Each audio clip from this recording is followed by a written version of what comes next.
જયેશભાઈ છે તો પાટીદારનો દીકરો, અને અત્યારે જે ખોડલધામ તમે હું દેદીપ્યમાન જોઈ રહ્યા છીએ એના પાયામાં તો વિઠ્ઠલભાઈ રાદડિયા છે.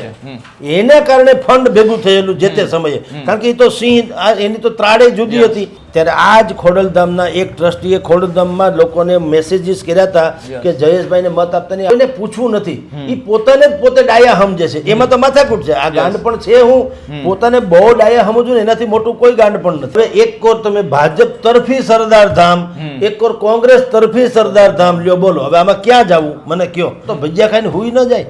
પણ એ એક તો દેવું, દાન દેવું કરોડો રૂપિયાનું, એનું મેનેજમેન્ટ કરવું, ઉપકાર કરવો, અને પાછો એને ઉપકારમાંથી પાછું કરવાનું શું? વ્યાધિ લેવાની. આવું હોય?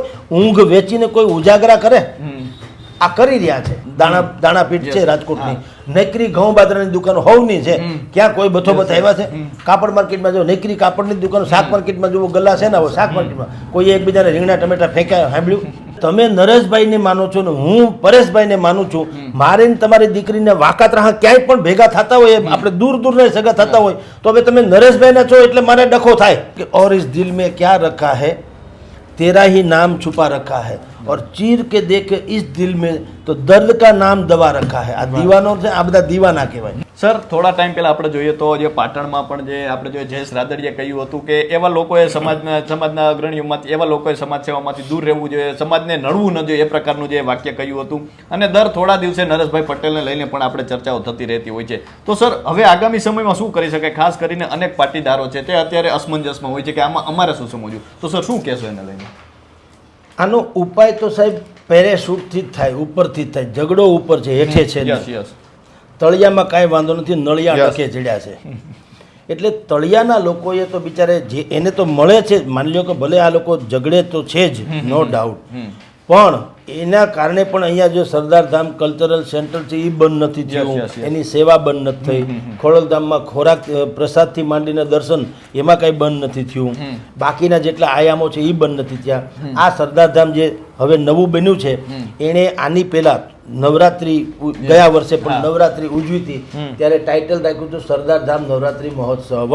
એ ખોડલધામ જે લોકો કરે છે એના જેવી જ હતી, અને અનેક જગ્યાએ કર્યું હતું, બલકે એથી ઘણું સારું કર્યું હતું. CM ને બોલાવ્યા હતા. ત્યાર પછી એણે એક્સપો કર્યું, બિઝનેસ એક્સપો, એ પણ એણે કરેલો સરદાર ધામ વાળાએ. બિઝનેસ એક્સપો કે ભાઈ પાટીદાર સમાજમાં જે કેટલાક ટેલેન્ટેડ લોકો છે વ્યાવસાયિક ધોરણોમાં, એ લોકો જે છે એની જે છે શક્તિ બહાર આવે, સમાજને ખબર પડે ને એને બેનિફિટ મળે, સમાજને બેનિફિટ મળે. તો ઉદ્દેશ તો બહુ સારા છે, એટલે સમાજને તો બધું મળે જ છે. ડખો ક્યાં છે? ઉપર લેવલે. બંને ટ્રસ્ટી મંડળના જે ખાનખાના કહી શકાય એવા બધા લોકોને આ ડખો છે.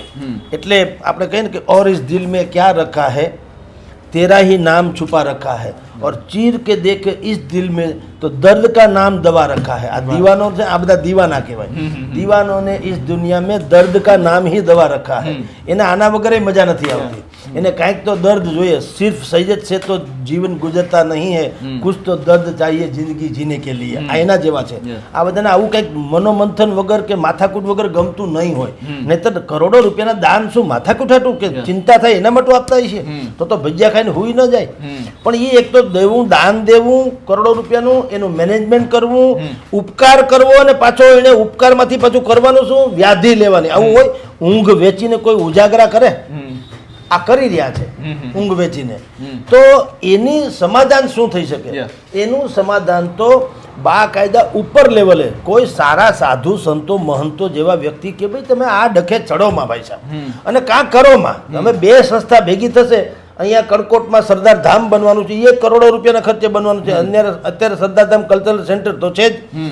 બે સંસ્થા જેમ જેમ જેમ જેમ વિકસતી જશે એમ એમ એના ટ્રસ્ટી મંડળનો દબદબો વધતો જશે.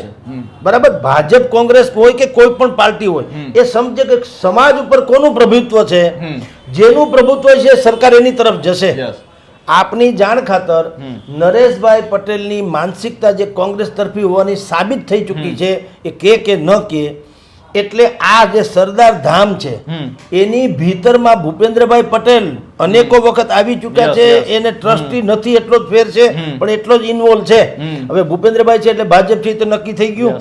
તો હવે એક કોર તમે ભાજપ તરફી સરદાર ધામ, એક કોર કોંગ્રેસ તરફી સરદાર ધામ લ્યો, બોલો હવે આમાં ક્યાં જવું મને કયો? વળી પાછી ભાજપ કોંગ્રેસ તો આવી ગયું.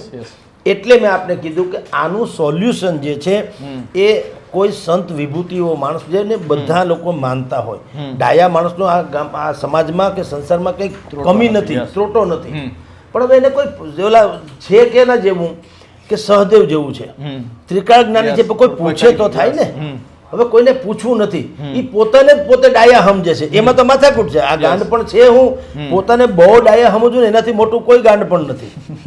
તમે કોકને ભાઈ સાહેબ પૂછો તો સહી કે ભાઈ આ સરદાર ધામ બને એનાથી અમારું હિત જોખમાશે કે પ્લસ થશે, તો તમે કોઈક ડાયો માણસ સમજાવે એવી ખરો. પણ હવે મેં કીધું તેમ કે પોતાની જાતને ડાયા સમજવાનું ગાંડ પણ કેટલાક લોકોમાં સવાર છે, એટલે આ ડખો થાય છે. આમાં ઉપર લેવલે જ કંઈક કરવું પડે. અને કાં જે પહેલાં વાત થઈ હતી ખોડલધામમાં રાજનીતિનો એ પણ ત્યાં આ સ્થાને કોઈએ ઉચ્ચારવો જોઈએ નહીં. તમે જો ઉમિયાધામ છે ઊંઝામાં, ત્યાં તમે જો બધા એ પાટીદારોની સર્વોત્તમ સંસ્થા છે, બરાબર.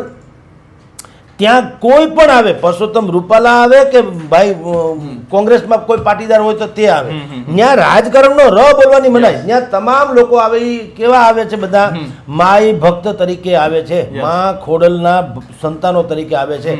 ત્યાં કોઈએ એમ કહેવાનું થતું નથી ભારતીય જનતા પાર્ટી, કોંગ્રેસ, એવું કાંઈ નહીં. ત્યાં માતાજી સિવાય કોઈ વાત નહીં, સમાજની હિત સિવાય કોઈ વાત નહીં. એમાં આવા ગોફણિયા ઘાવ પણ નહીં જે જયેશભાઈ કરતા રહે છે, અને એ અમથા નથી કરતા, એણે ઘણા ઘાવ ઝીલા છે જયેશભાઈએ પણ. આપણે જાણીએ છીએ ઇફકોની ચૂંટણી હતી ડિરેક્ટરની, ત્યારે આ જ ખોડલધામના એક ટ્રસ્ટીએ ખોડલધામમાં લોકોને મેસેજીસ કર્યા હતા કે જયેશભાઈને મત આપતા નહીં, આપણે બિપિનભાઈ ગોતાને મત આપજો, અમદાવાદ વાળા. તમે વિચાર કરો, તમે ભલામણા છો ધાર્મિક સંસ્થા, તમારે આ ડખો કરવાની ક્યાં જરૂર છે? જેને અને છે જયેશભાઈ છે તો પાટીદારનો દીકરો, અને અત્યારે જે ખોડલધામ તમે હું દેદીપ્યમાન જોઈ રહ્યા છીએ એના પાયામાં તો વિઠ્ઠલભાઈ રાદડિયા છે. એના કારણે ફંડ ભેગું થયેલું જે તે સમયે, કારણ કે એ તો સિંહ, એની તો ત્રાડે જુદી હતી, તો એ માણસે કર્યું ને કરોડો રૂપિયા ભેગા થયા. પછી હવે એ દિવંગત થયા ને તમે લોકો અત્યારે હાંડ થઈ ગયા, જુદી વાત છે. પણ આફ્ટર ઓલ એનું પણ યોગદાન છે. તો એની વિચારધારા પોલિટિકલી ગમે તે હોઈ શકે. આપણે બધા હિન્દુ છીએ, તમે હનુમાનજીને માનતા હો, હું ગાયત્રી માને માનતો હોઉં, તમે એવું તો બધું હોય ને, પણ એનાથી આપણે દુશ્મન છે ના થઈ જઈએ. તો આ તો પ્રોબ્લેમ છે.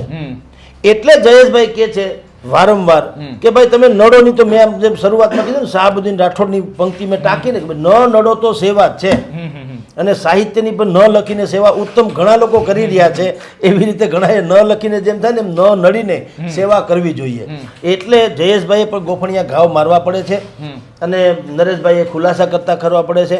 અને અત્યારે પણ આ નરેશભાઈનું જે ખોડલધામ છે એના તરફી જે લોકો, હવે તમે જો નવું જે થાય છે એમાં નકરા ભાજપના દિગ્દિગંત લોકો છે, પરેશ ગજેરાથી માંડીને ભૂપેન્દ્રભાઈ પટેલ સુધીની વાત હું કરું છું. આ લોકો હવે એમાં ઇન્વોલ્વ છે, અને પૈસા ભગવાનની દયા છે પાટીદાર સમાજ પાસે, એટલે આવા 10 ખોડલધામ ઊભા કરો તો એ કરી શકે એમ છે.